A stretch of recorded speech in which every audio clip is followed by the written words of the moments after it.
Hey guys, my name is Askar and I welcome you to my brand new YouTube channel Aziz Tech Lab, where I will be discussing and sharing my experience about technologies with you guys. This is my first YouTube video and today we are going to discuss about how email works. That raises a question, why now? So stay tuned. I will be discussing why it is important for us to know the emails, the usage of it and how email works. Again, stay tuned till the end of the video where I will be sharing some best practices on how email can be used. With that said, let's move forward.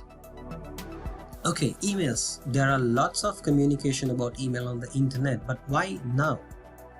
That brings me to the first point. Unexpectedly, we started this year 2020 with a pandemic situation, as you all know, and it has become the new normal for us, and we are adapting to the culture of work from home. Emails have become a big part of this process now. Also, the usage of email has become more than ever. Let's talk about why emails are really important. As I said, it's the main primary communication method used by all businesses and users. Emails are a great way for businesses to reach their customers because all users pretty much has an email address for sure, and they interact with emails on a day-to-day basis. So it is almost impossible for a user to utilize any kind of service without an email address. For example, registering for a Facebook account, registering for a Twitter account, registering for an Instagram account, you would need to verify your account, and the only way of verification mechanism is your email address. They will be pretty much sending an email to you to say, please verify and confirm your account. And will you believe if I say there's about 3 million emails sent and received across the globe per second? With that said, let's quickly have a look at what Statista has to say. Statista is a company which does a lot of statistics across different services, and according to them, last year they have mentioned there's about 3.9 billion email users across the globe. This is more than 50% of the world population. They've also predicted it will grow another 500,000 in the stretch of next 4 to 5 years. The best part of this is, guys, there are lots of technologies introduced to the world. However, email protocols and their services remains the same, makes it more important for us to know emails. With that said, let's have a quick look at technical details about email protocols and its usage. Now, when I say email, there are two major attributes to an email: sending an email, receiving an email. To send an email, you need an outgoing server, and to receive an email, you need an incoming server. There are a few protocols used to do this. So we're going to look at first incoming protocol. POP. POP is Post Office Protocol, and the current version we use is V3. That is why it's called POP3. And POP lets you download all the emails from a server to your client, be it an Outlook client, Apple Mail client. It lets you download. And what POP does is, the moment you download it, it sends a message to the server saying, hey, I have downloaded my mails. I am marking you to delete. So the rest server will take care. And POP predominantly use two ports, that is 110 and 995. Now I have mentioned here SSL and non-SSL. This is basically secure and non-secure. I will be showing a little bit information on the best practices as to why you should use SSL. With some advanced settings, you can download it to multiple devices. But guys, do remember, though you have it in multiple devices, it is not going to be identical because it downloads what's there on the server. However, this is really ideal for a user if he's using on your single device. The second protocol we are going to look at is IMAP, Internet Messaging Access Protocol. Now, IMAP lets you download and cache emails from the server while returning a copy on the server itself. This is a really cool protocol used by many people. In this, you can even create folders on your server which is reflected on your email client. IMAP uses two ports, again non-SSL for non-secure, and secured port 143 and 993. This is really ideal for multiple devices. You can have up to 4-5 devices and you can see emails across the devices exactly same as it is. It's like mirrored. That brings me to the outgoing server. We use SMTP. This is the only protocol used to send emails, and SMTP uses to send emails. So SMTP uses 3 ports, 25 for non-SSL, and for secure ports they use 465 and 587. Majority of the email clients support SMTP, such as Outlook and Apple Mail. These are the major protocols that is used by emails. If there are any other protocols that you think I'm missing here, please comment in the comment section below. That brings me to how email works. Guys, this is really important for you to understand how email works. I have put it in the most simplest way to explain you how an email is sent from a sender to the receiver. So let's go ahead. I'm taking an example here, John from ABC Incorporation, and John is trying to send an email to Sarah, who is in XYZ Incorporation, and he's sending a test email. When John initiates an email, it is sent as SMTP. Remember, I told you the outgoing server will be SMTP, and it is sent to John's email server. Now, the best part here is ABC Incorporation's mail server will only understand any information that relates to abcinc.com. Now, how abcinc.com will understand xyzinc.com? This is very interesting, guys.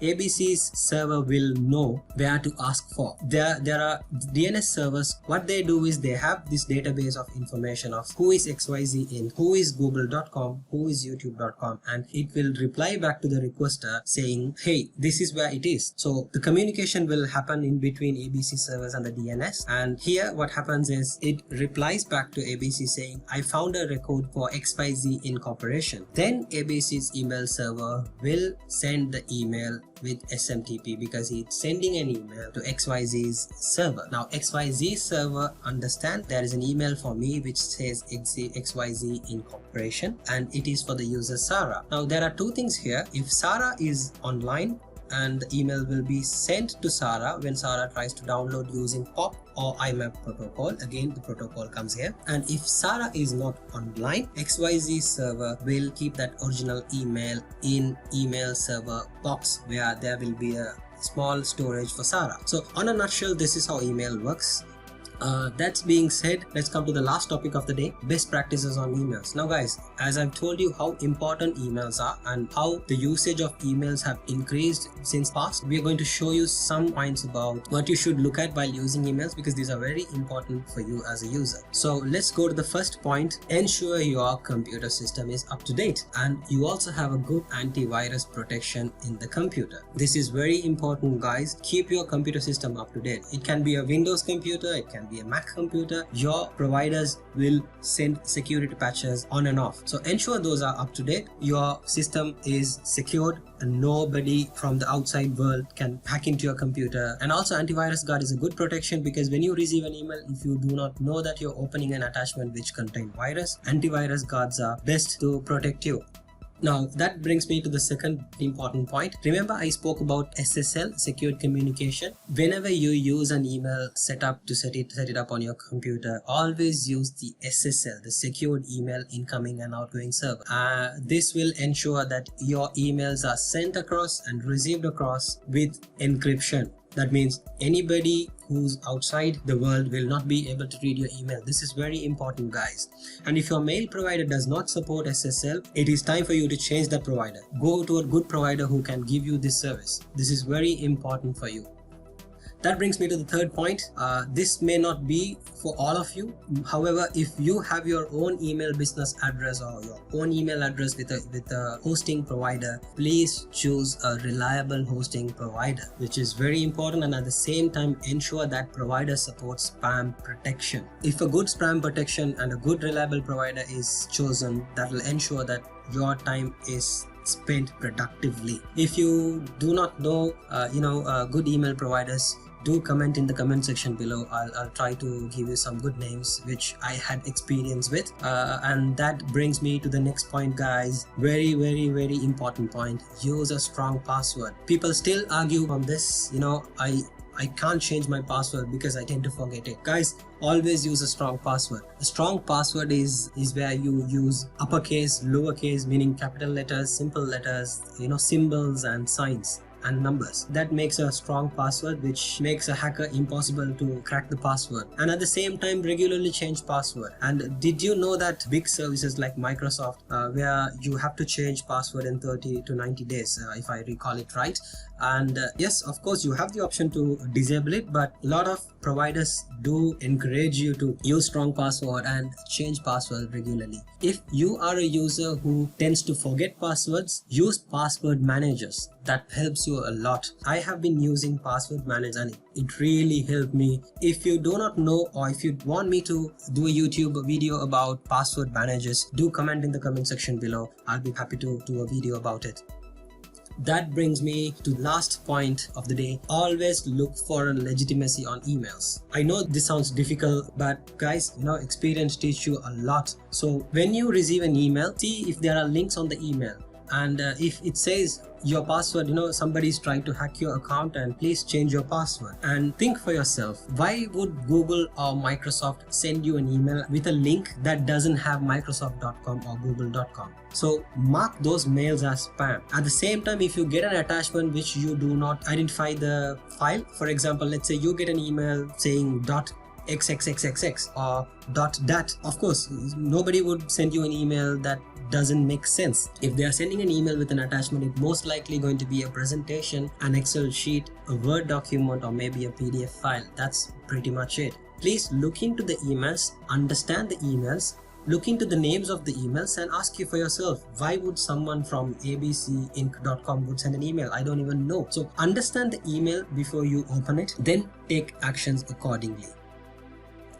That brings me to the end of the video, guys. If you feel there are more points that you know about which I have not covered here, please comment on the comment section below. I would like to hear from you as to what your experience of using emails. And guys, that concludes my video today. I hope you guys enjoyed the video. Please subscribe to my channel for more videos. Give a thumbs up if you like the video, and do share with your colleagues and friends to make awareness and share the knowledge. And till then, I'll see you guys with the next video.